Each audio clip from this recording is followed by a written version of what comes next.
ABC ముందు క్వశ్చన్లోనేమో 2 digit number repeat అయింది, ఇక్కడ 3 డిజిట్ నంబర్ రిపీట్ అయింది. ABC bar is 17/37, 17/37. ఏబిసి 3 డిజిట్ల మీద బార్ ఉంది కాబట్టి ఇదేమవుతుంది, ABC by 999 equivalent to 17/37. 17/37. Are you all with me? So ఇక్కడ మీరు చూస్తే గనక 37 27ల 999. So 30 ABC is equivalent to 17 into 27. So ABC is equivalent to 17 ఏళ్ల 119, ఇది 9, ఇది 11, 17 రెండ్ల 34, 34 ప్లస్ 11 459. అంటే A value 4, B value 5, C value 9. A plus B plus C 4 + 5 9, 9 + 9 18. A plus B plus C answer ఎంత, 18. సేమ్ మనము 2 డిజిట్ నంబర్కి చేసాము, దాని తర్వాత 3 digit number. Point ABC bar equivalent to 17/37. ABC 3 డిజిట్ల మీద బార్ ఉంది కాబట్టి ABC by 999. 37 27s are 37 into 27, 37 27ల 999. 999. So 27 into 17 it is 459.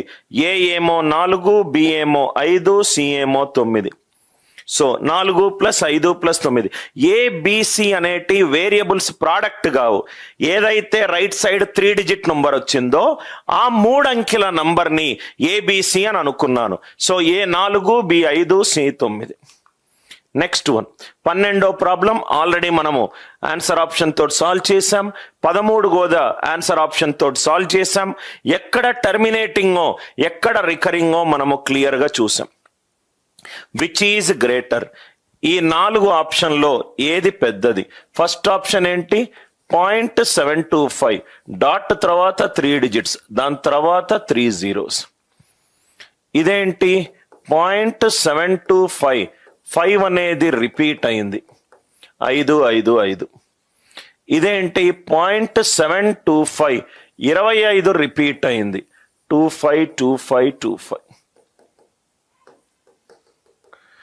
ఇదేంటి 0.725, 725 మళ్ళీ రిపీట్ అయింది, 725 725 అండ్ సో ఆన్. 0.725 725 725. ఫస్ట్ 3 డిజిట్లు ఇక్కడ ఆల్రెడీ సమానంగా ఉంది సార్, కాబట్టి 4వ డిజిట్ చూడండి. 4వ డిజిట్ ఏమవుతుంది, ఇది 0, ఇది 5, ఇది 2, ఇది 7. మ్యాక్సిమం ఎంత, 7. కాబట్టి లార్జెస్ట్ నంబర్ ఎంత, 0.725 బార్. ఇదేం లేదు, 725ని మళ్ళీ ఆ గ్రూప్ రిపీట్ అవుతుంది, 725 725 725 అండ్ సో ఆన్. ఇదేమవుతుంది, 25 రిపీట్ అవుతుంది, 725 25 25 25. ఇదేమవుతుంది, 5 రిపీట్ అవుతుంది, 725 555 725 000. ఫస్ట్ డిజిట్ సమానము, సెకండ్ డిజిట్ సమానము, థర్డ్ డిజిట్ సమానము. 0 5 2 7లో మ్యాక్సిమం ఎంత, 7. కాబట్టి ఏది లార్జెస్ట్, 7 2 5, ఆ 3 డిజిట్స్ పైన ఉన్న బార్, ఆ 3 డిజిట్స్ పైన ఉన్న బార్. 14వది చాలా సింపుల్ క్వశ్చన్. 15వది ఇది ఇట్లాంటి క్వశ్చన్స్ మీకు చాలా కామన్గా అడుగుతాడు సార్. ఇట్లాంటి క్వశ్చన్స్ మీకు చాలా కామన్గా అడుగుతాడు. మీరు గనక చూస్తే ఈ క్వశ్చన్ టైప్ ఏంటంటే, క్వశ్చన్ ఏమో న్యూమరికల్ వాల్యూస్లో ఉన్నాయి, 0.4 0.44 అన్ని వాల్యూలు ఉన్నాయి. ఆన్సర్ ఏమో వేరియబుల్స్ తోటి ఉన్నాయి, ఆన్సర్ ఏమో వేరియబుల్స్ తోటి ఉంది. క్వశ్చన్ ఏమో న్యూమరికల్ వాల్యూస్ తోటి ఉంది, ఆన్సర్ ఏమో వేరియబుల్స్ తోటి ఉంది. క్వశ్చన్ న్యూమరికల్ వాల్యూస్ తోటి ఉంది, ఆన్సర్ వేరియబుల్స్ తోటి ఉంది. ఇట్లాంటి ఏ ప్రాబ్లం ఇచ్చినా మనకు బెస్ట్ మెథడ్ ఏంటంటే సబ్స్టిట్యూషన్ మెథడ్.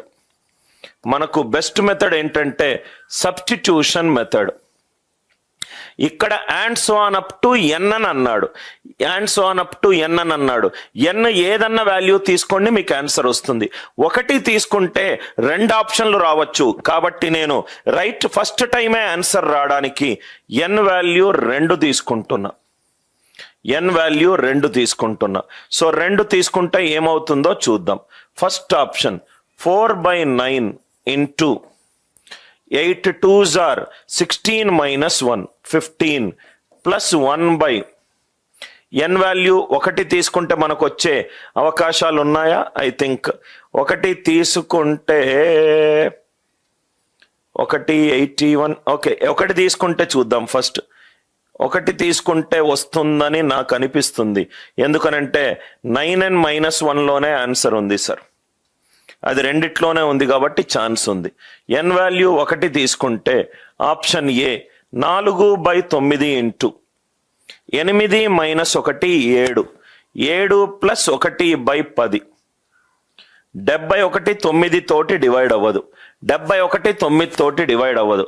రెండో option 4/81 N value 1 9 - 1 8 plus 1/10 4/81 into 18/81 divided by 10 81 cut అయిపోయింది.